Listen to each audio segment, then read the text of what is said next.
All right, let's jump right into this. Welcome to this explainer, where we're going to unpack a really deeply atmospheric, honestly quite challenging piece of text. It's simply titled Moving Out of a Jammed Box.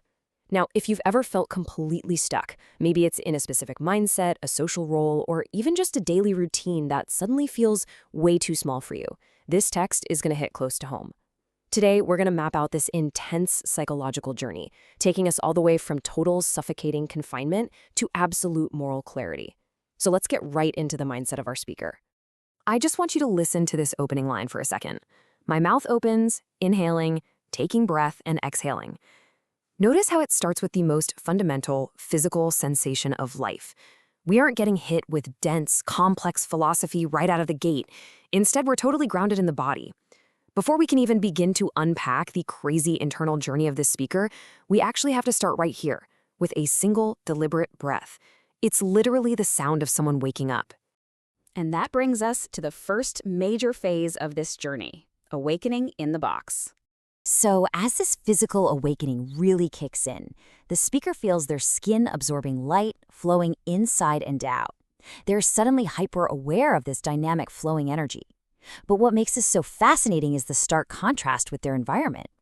While the speaker is feeling this incredible flow of light, they look around and see a stagnant world. They describe figures that are crossed and just not moving. Everyone else is frozen in their routines. It's kind of like that feeling when you suddenly realize you're stuck in a monotonous daily grind, but everyone around you is just completely fine going through the motions. Our speaker is waking up to this. But hey, this new awareness isn't exactly a peaceful Zen moment. There's this immense internal tension going on. The speaker's thoughts are jarring. They're ringing like literal alarms in their head. Obviously, it's incredibly uncomfortable to wake up in a place that's totally stagnant.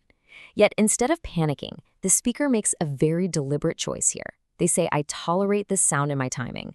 They're completely owning the discomfort. And by actually controlling their reaction to that ringing alarm, they are finally able to, in their own words, rise out from my shell remaining. Moving right along to part 2, greed, fraud, and hierarchy. Look, once you leave that comfortable shell, life just throws entirely new challenges your way.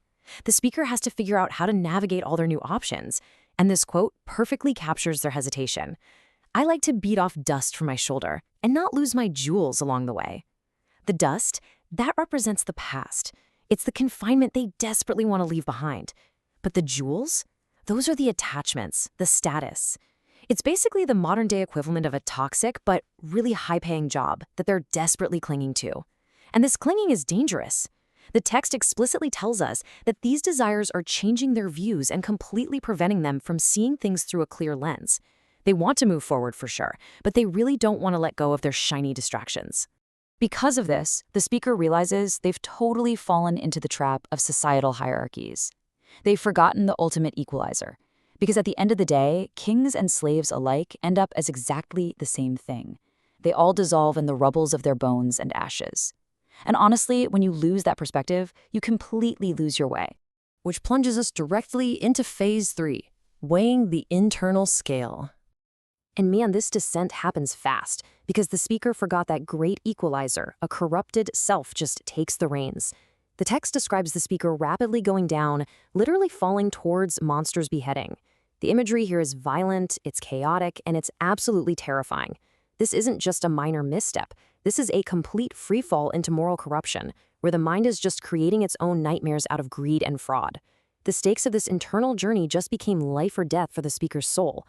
But then, suddenly, the freefall stops. The speaker hits what the text calls the leveler. And we need to define this strictly through the context of our text here. The leveler is this crazy state where the speaker is forced to stand completely still, yet they are simultaneously losing balance with a shake. It's the ultimate psychological scale. It's that violent, shaking moment of reckoning where all your internal forces are finally weighed against each other. So here is exactly what is sitting on that internal scale. On one side, heavily dragging them down, is the corrupted self. The greed, the fraud, all those false hierarchies we talked about. But fighting back on the other side is an experienced decisions. And I want you to notice that phrasing. It's not just logic, it's experience. It's the hard-earned, real-world wisdom fighting tooth and nail against the easy, corrupt path. This right here is the ultimate internal battle. Which brings us to part 4, shattering the dream. This is the absolute climax of the text. The internal dialogue happening here is just brutal. The speaker desperately shouts out, "I am innocent." I mean, they really want to believe they haven't been corrupted by it all. But immediately a voice calls right back, "You are a fool." And why? Because the speaker is finally forced to admit their own hypocrisy. They see themselves viewing peasants as lesser and kings as higher up. And the hard truth is, you simply cannot be innocent if you are still playing the game of false hierarchies. That realization hits like a physical blow, and it triggers this whole cascade of anxieties. The dream just shatters into ideas without direction. They're battling dark and light completely without purpose. It's a complete and total fusion of uncertainty. The speaker's entire worldview has essentially just been dismantled in an instant, leaving them spinning in the dark. But out of that darkness comes Section 5, Seeking a Responsible Freedom, the final resolution. From that place of absolute uncertainty, a totally new path emerges. The speaker hits this really profound realization. Roles change, but the setting stays the exact same. Think about it. You can swap the kings and the peasants. You can climb the corporate ladder and completely change your title. But if the setting, that underlying jammed box, stays the same, nothing actually improves. It's all just a play. And the speaker decides right here and now, I want to let go of this play and move. And that leads us to the ultimate goal, defined in the text, responsible freedom. The speaker firmly declares, "This place is too small for me." You see, responsible freedom isn't just about escaping. It's this very conscious act of letting go of the false play, finding both the literal and metaphorical space to actually spread one's wings, and happily moving forward. It's about leaving that jammed box behind for good. Which brings us to, honestly, the most powerful, culminating line of the entire text. I want to have morality in my action. So the absolute crucial takeaway is this. That entire harrowing journey, from the very first breath in that shell, surviving the greed, facing the leveler, and dealing with a completely shattered dream, was never just about simply getting out of a box. No, it was a quest to act with true moral clarity, because ultimately, freedom means absolutely nothing without morality in your actions. This text really holds a mirror up to all of us, doesn't it? We've seen exactly how easy it is to let that corrupted self take over, to cling to our shiny jewels, and to buy into false hierarchies until our own dreams just shatter. So I want to leave you with this question based on everything we've just unpacked together. What is your jammed box, and how will you step into a responsible freedom?